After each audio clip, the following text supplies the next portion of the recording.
Mesdames et messieurs, bonjour. Je suis Vincent Kamini. Aujourd'hui, nous allons parler de la remorque. La charge, comment équilibrer la charge ou les charges entre, n'est-ce pas, les différents axles. Quelle est la capacité de charge déjà du véhicule dont je conduis, du Volvo 760 VLL 760. C'est de ça qu'on va parler aujourd'hui. Je vais vous donner les spécificités, n'est-ce pas, de ces remorques et les différences ou les avantages que les remorques d'ici ont par rapport, n'est-ce pas, aux remorques que nous avons au Cameroun. Comme vous le savez, une fois que vous avez chargé le véhicule, déjà en Afrique, pour beaucoup de pays, une fois que vous avez chargé votre remorque, vous n'avez plus la possibilité, n'est-ce pas, de bouger, d'équilibrer le chargement sur la voiture. Donc, une fois que c'est chargé, c'est chargé. C'est arrivé, n'est-ce pas, au pont bascule, après avoir pesé le camion, que vous allez constater si vous êtes en sous-charge ou pas. Et si jamais vous êtes en sous-charge, il n'y aura pas une possibilité d'équilibrer le chargement sur les différents axes de la voiture ou sur les différents roues de la voiture sans décharger ou sans détacher complètement le chargement. Ici, c'est différent. Une fois que quand vous charge, déjà vous avez le pont bascule privé qui vous permet, n'est-ce pas, d'aller vérifier déjà la charge de votre voiture. À partir du moment où vous avez cet avantage-là, vous vérifiez si vous êtes en sous-charge sur une roue, vous avez la possibilité de bouger, n'est-ce pas, la remorque pour, n'est-ce pas, équilibrer la charge sur les roues. Donc, je vais vous montrer cette différence-là, comment est-ce que ces remorques-là bougent et quel est le poids total en charge du véhicule. Il faut dire que ce véhicule a un poids total en charge de 80 tonnes. Voilà, donc. Et le poids du véhicule et le chargement, c'est environ 80 tonnes. Et ces 80 tonnes-là sont subdivisées en 3 parties sur la voiture. Les roues avant, donc les roues, on appelle ça le steel wheel, donc le roue du volant. Sa charge ne doit pas excéder, n'est-ce pas, les 12 tonnes. Sur le drive wheel, donc le double roue du tracteur, la charge ne doit pas excéder 34 tonnes. Et sur les doubles roues de la remorque, la charge ne doit pas excéder 34 tonnes. Donc, vous avez 34 plus 12, voilà, qui va vous faire, n'est-ce pas, 80 tonnes pour le poids total du véhicule. Mais maintenant, une fois que vous avez chargé et que vous constatez donc que le chargement pèse sur une des axles, parce que ici on a subdivisé en 3 comme je l'ai déjà dit. Voilà, c'est 5 axles, mais pour le pont bascule, on a subdivisé en 3. C'est-à-dire qu'on a considéré le dernier, c'est-à-dire que les 2 roues de la remorque comme une seule. On a considéré les 2 roues du tracteur comme un seul et le drive wheel, c'est-à-dire les roues avant du tracteur comme un axe. Donc, sur le pont bascule, vous avez donc ces 3 axes-là et à la fin, vous avez donc le poids total qu'on va vous donner. Vous pouvez ne pas être en sous-charge sur le poids total, mais être en sous-charge sur une des roues, donc sur une des axes.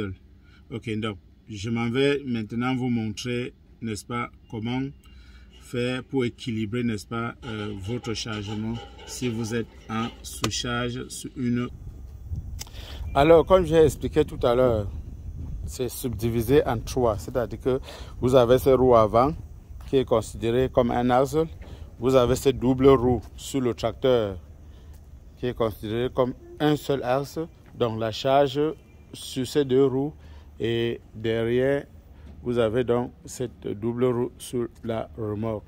Et comme je vous ai dit, ça ne doit pas excéder 34 000 tonnes ici.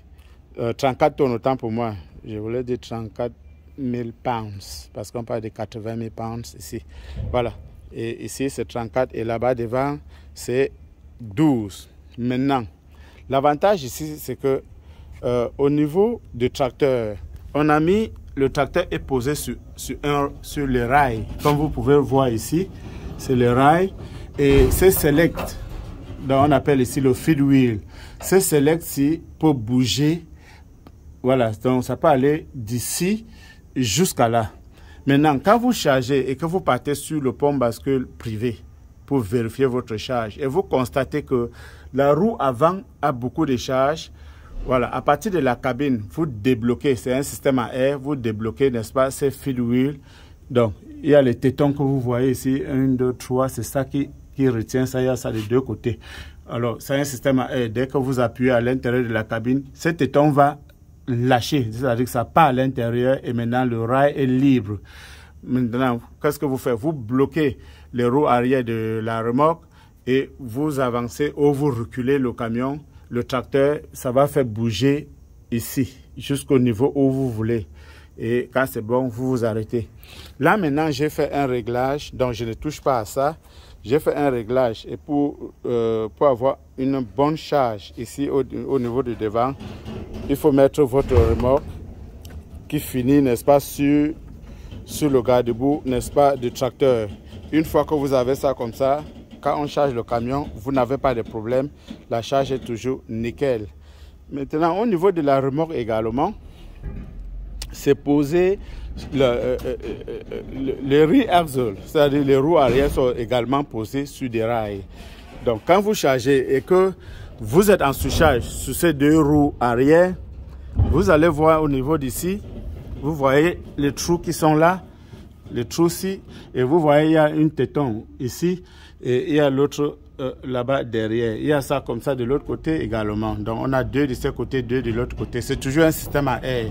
Donc pour celle-ci, pour le faire bouger, vous avez cet élément-ci. Si je tire sur cet élément, regardez cet téton et regardez en même temps quand je tire. Vous voyez, ça part à l'intérieur. À ce moment-ci, cette axe-ci est libre. Si je pars devant, je bloque les roues et j'avance sur le camion, ça va bouger, ça va aller soit devant ou derrière, équilibré par rapport à ce que moi je veux. Voilà. Là, je le remets et vous voyez, ça rebloque. Là, maintenant, ça ne peut plus bouger. Bon, maintenant, ici, par expérience, il y a des endroits où quand je mets ça, je sais que si je charge même 45 tonnes, je ne peux pas être en sous-charge.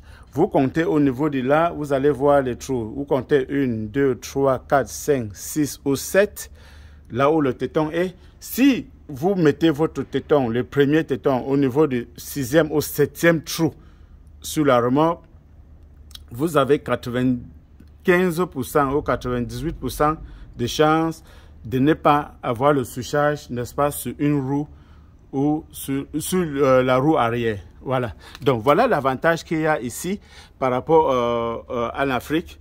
Parce qu'en Afrique, les remorques sont conçues de manière bloquée. Ça ne peut pas bouger. Donc, c'est calé. Donc, une fois que vous êtes en sous-charge, il n'y a rien à faire. Voilà. Vous êtes en sous-charge, vous êtes en sous-charge. Or, ici, on a fait ça de manière à ce que vous avez la possibilité, n'est-ce pas, de bouger ces remorques-là qui va vous permettre, n'est-ce pas, d'équilibrer le chargement. Voilà, mesdames et messieurs, c'est ce que je voulais partager avec vous pour aujourd'hui.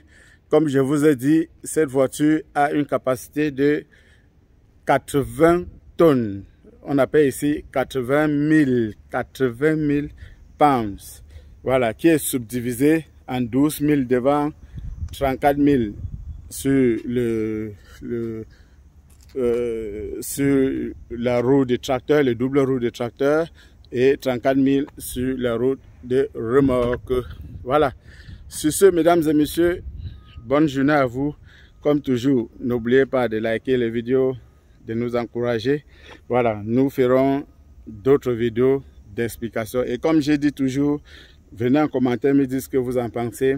Et j'encourage tous ceux qui souhaitent, n'est-ce pas, faire dans ce métier-là, de venir nous parler, solliciter de l'aide. On va vous fournir de l'aide que vous aimeriez avoir peut-être pour commencer, et j'encourage tous ceux qui souhaitent, n'est-ce pas, le faire. Ça nourrit son homme, il n'y a pas de souci. Mesdames et messieurs, merci et bonne journée à tous. Bye bye.